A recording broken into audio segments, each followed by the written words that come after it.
First উইন্ডোজে click করলাম, করে নেওয়ার পর পিপিটি সার্চ করব, তারপর ওপেন করলাম। নেওয়ার পর এখান থেকে ব্ল্যাঙ্ক প্রেজেন্টেশন ক্লিক করলাম, করে নেওয়ার পর এই যে শেপগুলো আছে এই শেপগুলোকে ডিলিট করে নেব। নেওয়ার পর এখানে আমরা রাইট ক্লিক করলাম, রাইট ক্লিক করে নেওয়ার পর ফরম্যাট ব্যাকগ্রাউন্ড ক্লিক করলাম, করে নেওয়ার পর এখান থেকে পিকচার আর হচ্ছে টেক্সট এখানে ক্লিক করলাম। নেওয়ার পর এখান থেকে ফাইলে চলে আসবো, ফাইলে আসার পর এখান থেকে যে ইমেজগুলো আছে সেই ইমেজটা নিয়ে নেব। আমি ধরো এই ইমেজটা দেবো, এই ইমেজটাকে নিলাম, নেওয়ার পর ইনসার্ট করলাম।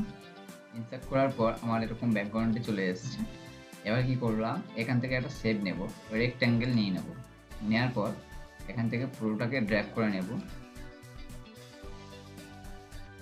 ড্র্যাগ করে নেওয়ার পর এখান থেকে ফরম্যাটে আসবো, ফরম্যাটে আসার পর হচ্ছে শেপ ফিল, এখানে ক্লিক করলাম, এখানে ফিল কালারটা দিয়ে দেবো, যে কালারটা দেবে। দেওয়ার পর এখান থেকে আউটলাইনটা নো আউটলাইন করে দেব। দেওয়ার পর আবার ইনসার্টে আসলাম, আসার পরে শেপ রাউন্ডেড রেক্ট্যাঙ্গেল টুলটাকে নেব।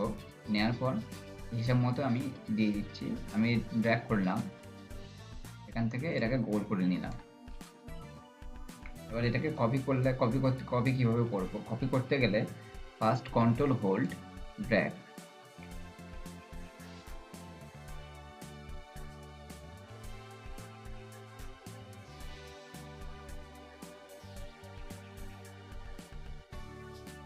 এগুলো হয়ে যাওয়ার পর এখান থেকে পুরো শেপগুলোকে সিলেক্ট করলাম, এখান থেকে অল সিলেক্ট করলাম। সিলেক্ট করে নেওয়ার পর এখানে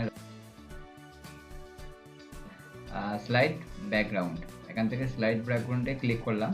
করে নেওয়ার পর কী করলাম, এখান থেকে যে হচ্ছে ব্যাকগ্রাউন্ডটা সিলেক্ট করলাম, এখানে যে ব্যাকগ্রাউন্ডটা সিলেক্ট আছে এই যে এই ব্যাকগ্রাউন্ডটাকে সিলেক্ট করে নেব। নেওয়ার পর এখান থেকে গার্ডিয়ান ফিল চলে আসলাম, গার্ডিয়ান ফিলে আসার পর এখান থেকে গার্ডিয়ান কালারটা দিয়ে দেব, যে কালারটা দেবে সেই কালারটা দিয়ে দেবে। আমার এগুলো আছে, আমি এরকম দিয়ে দিয়েছি। এখানে ক্লিক করলাম, বা আমি এখানে ক্লিক করলাম, এখানে ক্লিক করে নেওয়ার পর আমি একটা কালার দিয়ে দিলাম। দেওয়ার পরে এখান থেকে আমি ট্রান্সপারেন্সি দিয়ে দিলাম 20% দিলাম। আর এগুলোকে ডিলিট করে দেবো, দেওয়ার পর এটাকে ক্লোজ করলাম। করে নেওয়ার পর এবার টেক্সট লিখে নেব।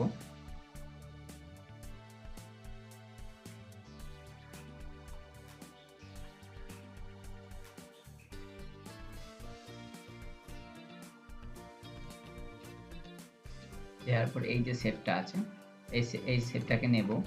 নেওয়ার পর অ্যানিমেশনে চলে আসবো, অ্যানিমেশনে আসার পর এখান থেকে